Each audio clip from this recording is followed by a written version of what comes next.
ඇබ්බැහිකමකට හසු වෙච්ච කෙනෙක් ඇබ්බැහිකමක් සමග බැඳිලා ඉන්න කෙනෙක් සියදිවි නසා ගැනීමට තමන්ගේ ජීවිතය නැති කර ගැනීමට තියෙන ප්‍රතිශතය උගහක් වැඩි. කියන්නේ ඉහළ මට්ටමක තියෙන්නේ තමන්ගේ ජීවිතේ නැති කර ගැනීමේ ප්‍රතිශතය සාමාන්‍ය අයත් එක්ක බැලුවාම. මේකට හේතුව මොකක්ද? මේකට එක හේතුවක් තමයි මේ අයගේ අතුලාන්තයේ ඇති වෙනවා වේදනාවක් එක හේතුවක් නිසා. එකක් තමයි තමන් ඇබ්බැහිකමකට හසු වෙලා ඒකෙන් ගැලවෙන්න බැරුව, ඒකෙන් අයින් වෙන්න බැරුව ඒකත් එක්කම පැටලි ඉන්න වෙලා තියෙන නිසා, අයින් වෙන්න බැරිකම නිසා ඒ කට්ටියගේ අතුලාන්තයේ ඇති වෙන දුකක් තියෙනවා, වේදනාවක් තියෙනවා. වරදකට පැටලුණා, දැන් අයින් වෙන්න බෑ. ඒකෙන් බේරෙන්න බැරුව පැටලි ඉන්න නිසා ඇති වෙන වේදනාවක් තියෙනවා. ඒ එකක්. ඊළඟට තමයි තමන්ගේ ඇබ්බැහිකම පිරිමසා ගන්න.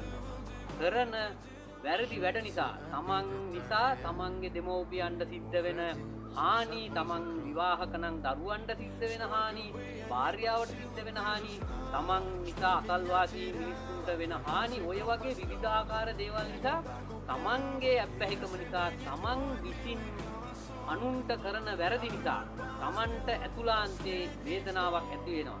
තමන්ගේ අම්මා තාත්තගේ බෙල්ල මිරිකලා සල්ලි අරගෙන වැරදි දෙයක යෙදුනත් ඇතුලේ වේදනාවක් එනවා. ඒක එයාලට නවත්ත ගන්න බෑ. නමුත් එයාලා වැරදි කර හරි ඇබ්බැහිකම ඉන්නවා.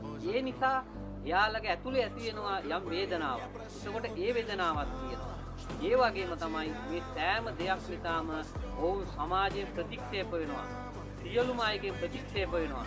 ඒ ප්‍රතික්ෂේප වීමත් එක්ක ඇති වෙන වේදනාවකුත් තියෙනවා. එතකොට එකක් තමන්ට අහුවෙච්ච වැරදි වැඩෙන් ගැලවෙන්න බැරුව පොරබද ඒ දඟල ඉන්න නිසා, ඒකෙන් අයින් වෙන්න බැරි නිසා ඇති වෙන වේදනාව එකක්. ඊළඟට තමන්ගේ අතින් අන් අයට සිද්ධ වෙන වැරදි නිසා ඇතුළාන්තේ ලෝකෙට නොපෙන්වත් ඇතුළේ ඇති වෙන වේදනාවක් තියෙනවා. ඒක දෙක.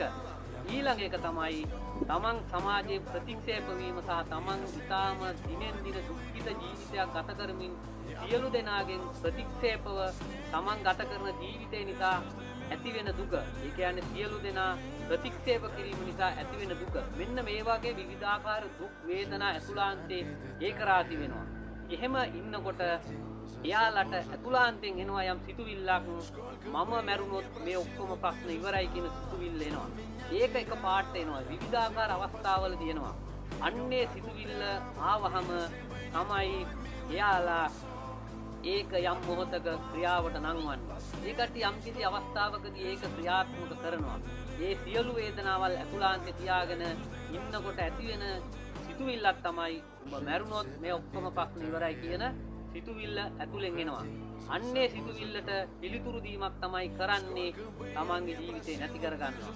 මේ දැන් පැය භාගයකට කලින් දැකපු කෙනා ගෙදර ගිහිල්ලා ලණුවක් අරන් ඉඳිලා මැරිලා. ඒ කියන්නේ ඒ වගේ දේවල් අනන්ත අහන්න ලැබෙනවා. විවිධාකාර දේවල් ශනික සියදිවි නසා ගැනීම බොහෝ තියෙනවා. මේ හැම දෙයකම වැඩිම ප්‍රමාණයක් ඇබ්බැහිකමකට අහු වෙච්ච අය තමයි. ඇබ්බැහිකම් වලට අහු වෙච්ච අය සියදිවි නසා ගැනීමේ ප්‍රතිශතය වැඩි වෙන්න හේතුව මම අර කියපු කාරණා කිහිපය එයාලට බලපානවා, එයාලගේ ජීවිතය නැති කර ගැනීම.